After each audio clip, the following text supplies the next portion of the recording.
Hey all, welcome back to the channel. It is another beautiful day here in Washington State. It is. It's about how it's been for the past week, which is cloudy. It's not raining, which is a plus. Hence why I'm out here trying to get some stuff done. So, yeah, it is Tuesday afternoon as I'm filming this, and I kind of wanted to start something new on the channel called the Weekend Recap. And yeah, it's just when I come in here and sit down, or anywhere, sit down with you guys and let you know what I did that weekend and what's coming up for the next week. So yeah, let's go ahead and do that. Like I said, it's Tuesday afternoons. I'm filming this. We're creeping closer and closer to Christmas. Yeah, that's coming up soon. So yeah, I've been getting all my shopping done. I've been doing it all online this year. Anyways, yeah, hopefully you guys are doing well, and hopefully you guys had a good weekend. But yeah, over the weekend, my dad and I got together and went out to Tahuya and did some target shooting for the first time in quite a long time. Quite a long time. Probably close to a year it had been since we put any rounds down range. So I took a couple pistols of mine out there, and he took a couple pistols of his. And we did take a couple rifles, but we didn't end up shooting them. I took my Mosin, which is my favorite rifle that I own, a Mosin Nagant. It's an old Russian battle rifle. If you don't know what that is, I might pop something up on the screen here. I might not. But anyways, I got to shoot the couple pistols, which was nice. I got a little revolver and then a Springfield XD duty pistol in 9mm. And I've had that gun since I turned 21. So yeah, I've had that one for a while. It's probably got over 10,000 rounds through it. But yeah, it was good. It was good getting out and doing some shooting. Unfortunately, they put blocks up so you can't drive into the shooting spot, this particular shooting spot anymore. You have to walk in because people were bringing garbage and stuff like that. So that was a little bit of a bummer, but you know, at the end of the day, it's not that big of a deal. We always clean up our brass and only bring paper targets out. So yeah, it's a little frustrating when people bring TVs and other stuff like that out and shoot it up and leave it, and then they wonder why they close all the shooting spots. They're getting harder and harder to find up here. So anyways, that was a bit of a diatribe.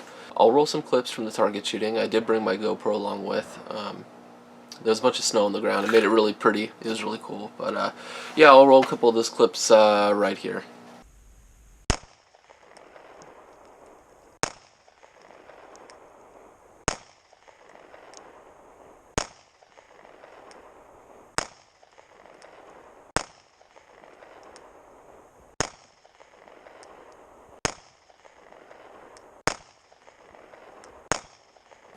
So yeah, that's me shooting a couple of pistols. I was raised around guns. I think I shot my first gun at 5 years old, and it's just kind of always been something that's around. So yeah, that was fun. It's always good spending time with my dad. So let's talk about knives a little bit, or a knife in particular. Let's talk about the Manix 2 here in my pocket. I've been carrying this thing for the month of December, and I really have been enjoying it. You know, I guess we can sit here and do initial impressions, and I can tell you a little story about this knife. So, initial impressions, I've had this knife for coming up on a year. It just hasn't seen much pocket time at all. Yeah, I dig this lock interface, the ball bearing lock, I think it's called, or the cage ball lock, whatever you want to call it. Goes by a couple different names, but yeah, love the DLC coated blade. I've had this rub up against my copper coins, or my copper coin in my pocket, and it'll leave little I'll just show you, it'll leave little marks on the blade. They go away, they rub off, but it's just the copper being deposited on that freaking really hard DLC. But yeah, you rub it for a little while and it goes away. Anyways, Yeah, the coating has just been great. This is not the original edge. This isn't the factory edge. It's 18 degrees per side, which is pretty close, as close as I could get to the factory edge, angle-wise, using my Work Sharp Precision Adjust sharpener. But yeah, I finished it at 800 grit with the 800 grit stone. So it's toothy, but it's still super slicey. I love this blade shape. The leaf shaped blade from Spyderco is one of my favorites. So far, so good, to say the least. I guess the only detractor I can think of is overall carry profile. It's a big knife. It's pretty tall, and it's pretty long. You know, you can throw the deep carry pocket clip on there, but in my opinion, it doesn't leave anything for you to grab onto, like to pull the knife out of your pocket. I guess you got the pocket clip, but sometimes that doesn't work very smoothly for me.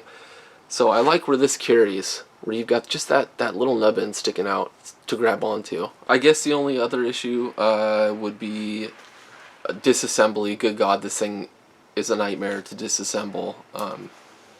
Because of the lanyard tube, it's such a tight fit. It makes it quite difficult. But once you get through it, you get through it, and you find your own ways around it. So, you know, as long as you have good tools and you keep track of your screws and everything like that, it shouldn't be that big of a deal. It shouldn't be impossible.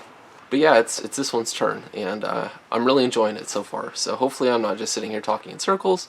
Alright, next video you guys see is going to be me tearing all that cardboard and breaking it down with this bad boy.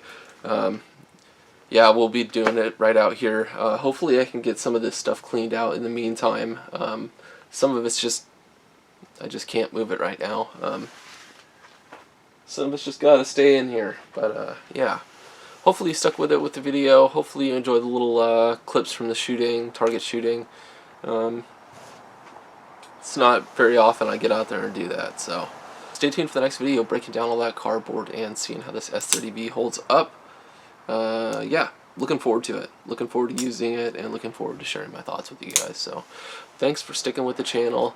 Thanks for staying tuned. Hopefully you guys have a good week, and I'll see you guys on the next one.